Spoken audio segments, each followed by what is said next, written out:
So Jane Doe is the Massachusetts Coalition Against Sexual Assault and Domestic Violence. We are the only coalition of such organizations in Massachusetts. So each state and territory has a designated domestic violence and or sexual assault coalition. So while our member programs, and we have 60 of those across the state, our member programs provide direct services to survivors and their families and work in communities. And we do kind of the upstream stuff. So we do policy and budget advocacy at the state level.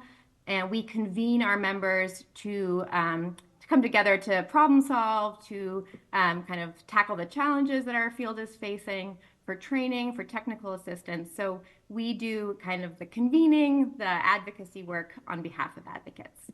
And so, yeah, we have 60 member programs, and from the Cape to the Berkshires and everywhere in between. And we're based here in Boston. It's very important for Massachusetts to have incredible, brave people to support our DV victims. So can you tell me about the 2024 Domestic Violence Counts report? Why is a report like this essential? Yeah. So just like we are the coalition for the state, we have a national coalition, which is the National Network to End Domestic Violence. And every year in September, they put out this, they host this census. So it was September 4th of last year, and programs from across the country all take a snapshot, essentially, of the services that they're providing that single 24-hour period.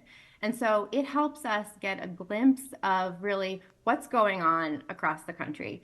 And then they dial it into individual state reports also. So we get to see both what the need is here in Massachusetts and how that compares to New Hampshire, Kentucky, like California, how every state, what the need looks like, and then what the services to meet that need look like, and also that gap between the two. So it's really a tool that they provide, and then we can kind of tweak it and like use it for the rest of the year. And so do our member programs for all those purposes too.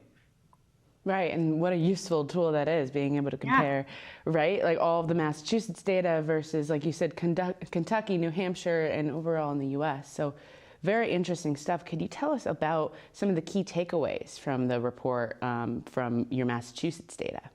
Yeah, certainly. So this year, on that one day, 2,374 survivors were served across the state.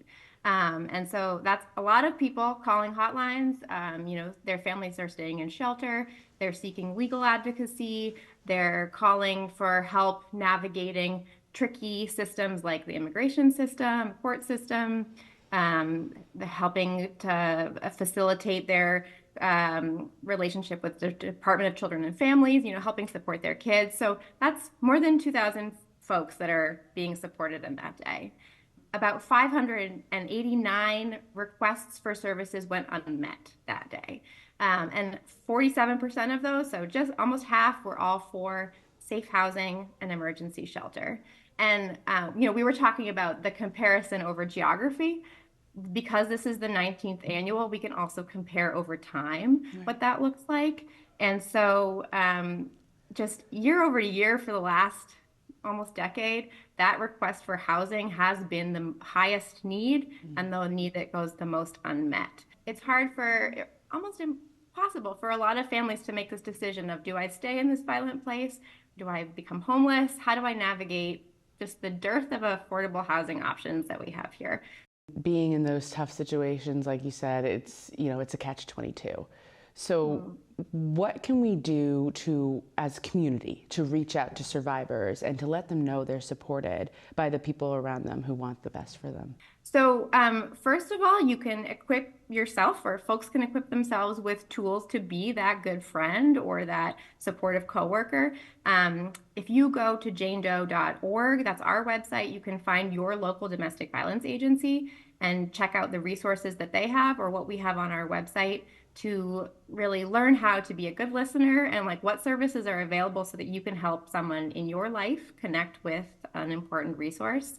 And there are other things that folks can do. Right now, our programs are facing real uncertainty with concerning federal funding.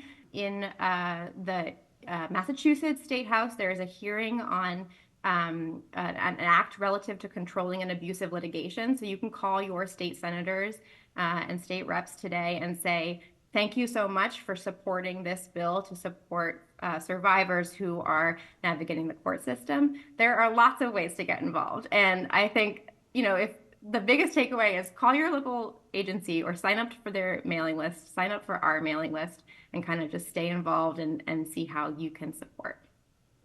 Right. I mean, the best way to support our vulnerable members of our communities for everybody to be on the same page and know what's going on, right? And be able to realize how we can support people better. Can you tell our viewers where they can learn more about Jane Doe Inc.? Yeah, certainly. So janedoe.org is our website. And it is a tool also. It's a hub. So from there, you can go and find more information, of course, but also there's a find help button at the top, which is great for finding help, but it's also great for connecting with your local program. So you can search and you can find your local program's website, or if you are interested in supporting survivors who belong to a specific community, say immigrant survivors or trans survivors, Indigenous survivors, you can find a program that supports folks like that, and find them and find ways to get to know more about how you can plug in. So you can learn more about DV Counts and this year's survey, and actually look back into all of the past surveys at nnedv.org, and just look for the big flag for DV Counts. And you can dial in and look at Massachusetts there, or kind of compare data state to state.